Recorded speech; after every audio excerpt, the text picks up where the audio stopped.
Hi everyone. आज मैं आपको बताने जा रही हूँ कि किस तरीके से आप टीचर के इंटरव्यू के लिए प्रिपेयर कर सकते हो।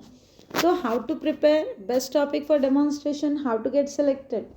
ठीक है, ये चीज़ें जो बहुत ज़्यादा इंपॉर्टेंट होती है जिससे आपको अच्छे मार्क्स मिल सकते हैं और आप इजीली किसी भी अच्छे स्कूल में सिलेक्ट हो सकते हो। तो देखिए, सबसे पहले आपको क्या करना है, इंट्रोडक्शन देना है। और इंट्रोडक्शन देते समय कभी भी माय नेम, जिस तरीके से यहाँ लिखा है कि my name is Riya Sharma, तो आपको ये एक चीज़ याद रखनी है, कभी भी माई सेल्फ यूज़ ना करें। क्योंकि माई सेल्फ क्या होता है, ग्रामेटिकली रॉन्ग होता है। ग्रामेटिकली रॉन्ग होने के कारण कभी भी माई सेल्फ यूज़ नहीं करना चाहिए। उसके बाद माई क्वालिफिकेशन इज़, फॉर एग्जाम्पल, जिसमें एक बार रीड करके बता रही हूँ, आपको देख लीजिएगा। My name is Riya Sharma, my qualification is MA BEd, I am working as an assistant teacher. यहाँ पे एन लिखा नहीं है, लेकिन as an assistant teacher in Santaji public school from 2017 to 21. I have 8 years of experience in teaching. As a teacher, it's my responsibility to mold my students for the future of the country. ये आपका introduction होगा।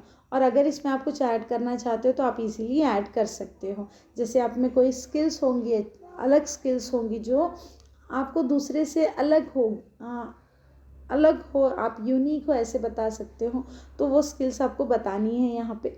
Next है most likely questions to be asked in the interview. बहुत ज़्यादा questions, ऐसे कौन से questions हैं जो ज़्यादातर पूछे जाते हैं इंटरव्यू के दौरान। तो देखो, पहले आप कौन से, in which school you were working, आप इससे पहले कौन से स्कूल में काम करते थे। What's the reason of leaving the job.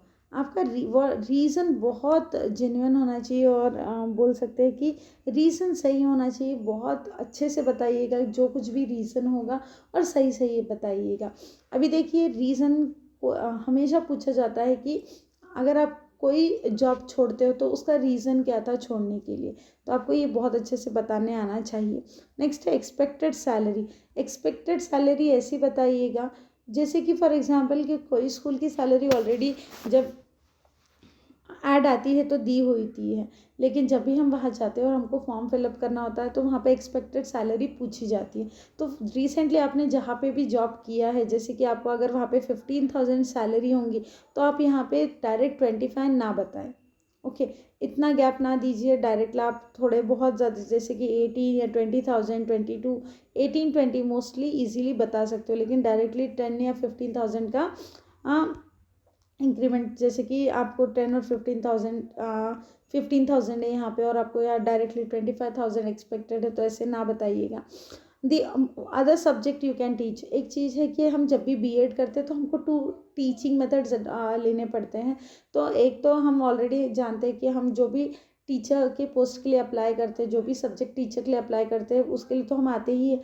लेकिन उसी के साथ जब हम बीएड करते हैं तो हम 2 मेथड्स करते हैं। तो आप जो कोई मेथड आपने बीएड में किया हो वो आप बताइएगा।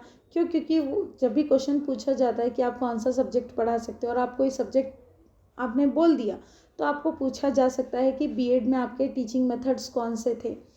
तो इसीलिए ऐसा सब्जेक्ट बताइएगा जो आपको इजीली एक्सप्लेन भी करते आना चाहिए, क्योंकि ऐसे हो सकता है ऑन टाइम आपको कोई टॉपिक दिया जाए और आपको वो एक्सप्लेन करना पड़े। नेक्स्ट है biggest achievement in your life. आपका बिगेस्ट अचीवमेंट क्या है आपके लाइफ में। ये तो सभी को याद होता है, ये तो याद करने की ज़रूरत नहीं है, लेकिन पूछा जा सकता है तो आप बता सकते हो अच्छे से। और ऐसे भी पूछा जा सकता है कि biggest achievement as a teacher, what is your biggest achievement as a teacher. Okay, ये भी पूछा जा सकता है। नेक्स्ट है tips to choose topics for demonstration. तो tips to choose topics for demonstration, कौन से टिप्स है जो आपको याद रखने हैं और कोई टॉपिक सेलेक्ट करते समय। तो सबसे पहले जो भी टॉपिक आप सेलेक्ट करते हो तो उसकी कंसेप्ट आपको क्लियर है या नहीं है, वो आपको पहले देख लेना है। You should have the knowledge of certain things related to the topic. For example कि अगर आप कोई टॉपिक सेलेक्ट करते हो तो आपको उससे रिलेटेड कुछ चीज़ें जो होती है, जो नॉलेज होती है, वो आपको पता रहनी चाहिए। फॉर एग्जाम्पल आप अर्थ टॉपिक ले रहे हो कि अर्थ के आर earth, you are our earth, ये टॉपिक ले रहे हो। ओके, तो इससे रिलेटेड कोई भी चीज़ें अगर आपको पूछी जाए तो आपको बताते आना चाहिए। जैसे कि प्लैनेट्स कितने हैं, उसका सीक्वेंस बताइए, ऐसे रिलेटेड चीज़ें हैं वो आपको पूछी जा सकती है। उसके बाद always choose the topic which you can explain well. हमेशा ऐसा टॉपिक चूज़ कीजिए जो आपको बहुत अच्छे से एक्सप्लेन करते आना चाहिए। नेक्स्ट है the difficulty level of the topic should be medium. अभी जो डिफ़िकल्टी लेवल है टॉपिक की, अगर आपको कोई हार्ड टॉपिक है, बहुत अच्छे से एक्सप्लेन करने आता है तो ज़रूर लीजिएगा। लेकिन हो सकता है कि जब आप कोई हार्ड टॉपिक लेते हो और उससे रिलेटेड अगर आपको कोई चीज़ें पता ना हो और आपको क्वेश्चन पूछा जाए तो हो सकता है कि आपको मार्क्स कम मिले।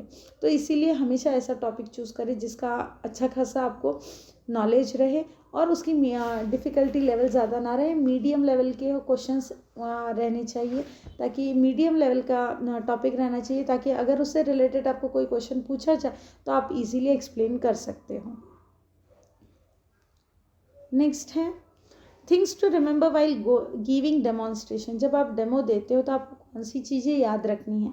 तो सबसे पहले आपको स्टूडेंट्स को ग्रीट करना है, what ever it is, good afternoon, good morning. तो ये आपको ग्रीट करना बहुत ज़्यादा ज़रूरी है। नेक्स्ट है कि आप जब डेमोन्स्ट्रेशन देते हो तो ब्लैक बोर्ड या वाइट बोर्ड जो भी है, ये एक बहुत इंपॉर्टेंट रोल प्ले करता है टीचर की लाइफ में। तो सबसे पहले हमें क्या लिखना होता है, डेट लिखनी होती है, उसके बाद सब्जेक्ट और उसके बाद टॉपिक। मोस्टली तो हम देखते हैं कि सब्जेक्ट और टॉपिक सभी लिखते हैं, लेकिन डेट लिखना भूल जाते हैं। तो ये चीज़ कंसिडर की जाती है। तो हमेशा डेट, सब्जेक्ट और टॉपिक ये आना ही चाहिए।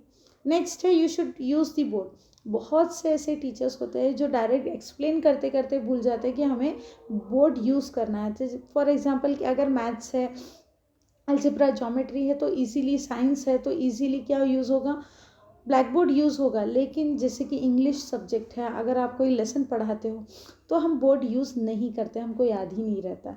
तो ऐसे नहीं करना है। जब भी आप कोई लेसन पढ़ा रहे हो तो आप क्या करना है कि जो हार्ड वर्ड्स है वो ब्लैक बोर्ड पे लिखने हैं, उसको स्पेल करना है, प्रोनाउंस करना है, किस तरीके से आप प्रोनाउंस करते हो वो आपको बताना है, और जो भी हार्ड वर्ड्स है उसके मीनिंग लिखने हैं। तो इस तरीके से आप बोर्ड यूज़ कर सकते हो। Tell the importance of that particular day. अगर आज फॉर एग्जांपल आज की 24 तारीख है, 24 जैन है, तो आज नेशनल गर्ल चाइल्ड डे है, तो वो आपको बताना है। इस तरीके से 8 मार्च इम्पोर्टेंस क्या है, इंटरनेशनल वुमेंस डे है। तो ये सब चीज़ें आपको बतानी है। नेक्स्ट है स्टार्ट एक्सप्लेनिंग दी टॉपिक। आपको टॉपिक एक्सप्लेन करना शुरू करना है। ओके। उसके बाद टॉपिक एक्सप्लेन करने के बाद सबसे इम्पॉर्टेंट चीज़ कि स्टूडेंट्स को पूछिए कि आपको जो कुछ आपने पढ़ाया उन्हें समझ में आया है या नहीं। अगर उन्हें किसी भी तरीके के डाउट्स होंगे तो वो आपको क्लियर करने हैं कुछ एग्जांपल्स देकर। फिर उसके बाद आपको होमवर्क देना है। होमवर्क देने के बाद आपको थैंक यू बोलना है। अभी ये चीज़ें हैं जो आपको जब भी आप टीचर के इंटरव्यू के लिए जाएं तो आपको ये चीज़ें बहुत अच्छे से याद रखनी है।